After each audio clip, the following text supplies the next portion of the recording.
Hi and welcome to Orbit. This is Google Pixel 8 and it eliminates all the problems I had with the Pixel 7.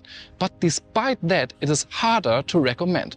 Why that is and why it is a special smartphone, you will see now in my review. The Pixel 8 looks just like a Google Pixel. The continuous camera bar on the back not only looks minimalistic, it also protects the lenses. The device has become quite a bit smaller and rounder. Therefore, it's now much more comfortable and compact in hand. I find the size to be perfect. The colors this year are also well done. Black is a bit boring of course, but both the grey-green and the pink are fancy to look at. The aluminium frame is matte, which makes it resistant to scratches and fingerprints. The glass on the back is glossy, which unfortunately attracts scratches and fingerprints. A matte coating, like on the Pixel 8 Pro, would have been great on the regular Pixel as well. Overall, the Pixel 8 looks a bit chunkier than many other smartphones, but maybe that's why it also has something robust about it. And it is quite robust. It is water resistant for 30 minutes at a depth of 1.5 meters, and it does have Gorilla Glass Victus on both sides. The display is relatively small with 6.2 inch, small enough to use it comfortably, big enough to enjoy videos and games on it. Many more smartphones should have this size. The display is flat, it does have a Full HD Plus resolution and now 120 Hz. And even though I always found 90 Hz to be sufficient, 120 Hz is just that little bit more smooth and nice to look at. Everything seems direct. It is not an LTPO display. Visually, that's not a bad thing, it just means the power consumption is a bit higher. The brightness is also improved at a maximum of 2000 nits, which is incredibly bright even in the sun. My highlight are the rounded corners and the generally thinner bezels. The whole thing reminds me of the Pixel 5, which I still think to this day is the most beautiful Pixel front. Unfortunately, the bottom bezel of the Pixel 8 is a bit thicker than the others.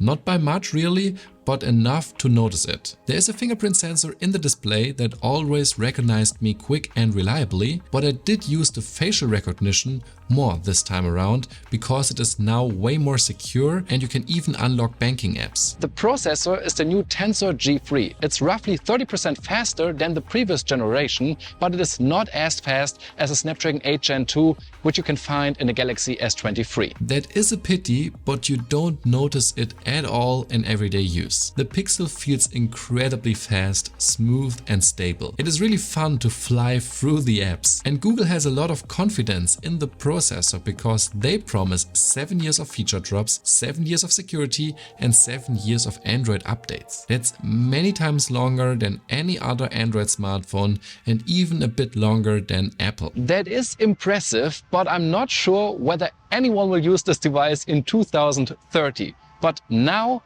there's Android 14 and it is new and I quite like it. The look is beautiful and the structure is logical. You can easily find your way around. The color of the wallpaper has a profound effect on the color scheme of the entire system. True to this, the lock screen can now also be freely customized. And then there are plenty of smart features that are unique to Pixel. The continuous offline music recognition. The Google Assistant that can read you long texts. You can now not only remove people and objects from photos, but you can also move and resize them. And there's a face swap feature for group pictures, so everyone is happy at the end, or even better, everyone looks equally stupid. This both takes a while to process and requires an internet connection, but I still think it is impressive. Since the battery is bigger and the processor has become more efficient, I had a better runtime than before. I had roughly 4.5 to 5.5 hours of screen on time. That is roughly the same value I got with the Galaxy S23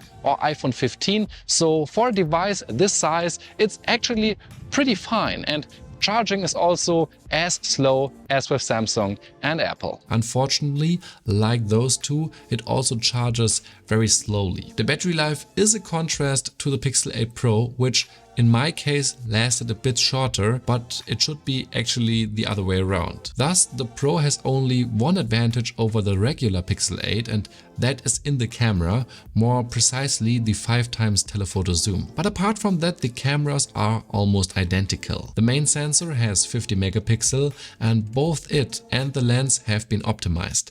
They capture more light. The ultra-wide angle has 12 megapixel but now has an autofocus, so you can take pictures like this one. Compared to the new 48 megapixel ultra-wide from the 8 Pro, you can see only minor differences. A slightly narrower field of view, a little bit more noise and a slightly worse close focus. In the vast majority of photos, you won't see a difference. Despite the lack of the third telephoto camera, double and even triple zoomed images look surprisingly good. The sharp sensor is capable of preserving a lot of detail, so I don't miss the zoom as much as I expected. Only when we are talking about 5x, the 8 Pro is of course clearly ahead. Pixel pictures have character. They are crispy and a bit cool and slightly desaturated. Especially architecture and photos at night look great because of that. Food, however, doesn't really look that tasty. I like that you can just point and shoot and you know a great picture will come out. This is the smartphone you want when you are traveling or when you have a cute animal. What am I talking about? All animals are cute. Google keeps emphasizing that they capture skin tones like they are, and I think that's partially true. Especially darker tones are represented well, but they are all captured a little bit too cool. Videos look nice, though not quite as good as Samsung's or Apple's. The new video boost mode is unfortunately only available on the Pro model. Perhaps this is due to the larger RAM. However,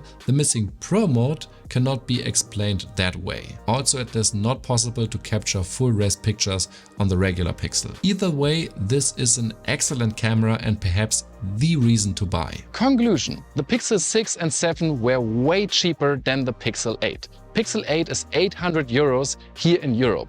That is not cheap. It is not a no-brainer anymore. And so you really have to think, well, should I just get a Galaxy S23, which is cheaper, or a lot of other smartphones which are in the same region? Well, I think the Pixel 8 is quite special. I do like the design, the display, the performance, the 7 years of updates, and of course, the camera. And I will recommend it to a lot of my friends and family members when they have a little bit of extra cash. I think this year marks the year where the regular Pixel is no compromise anymore, and that's a good thing.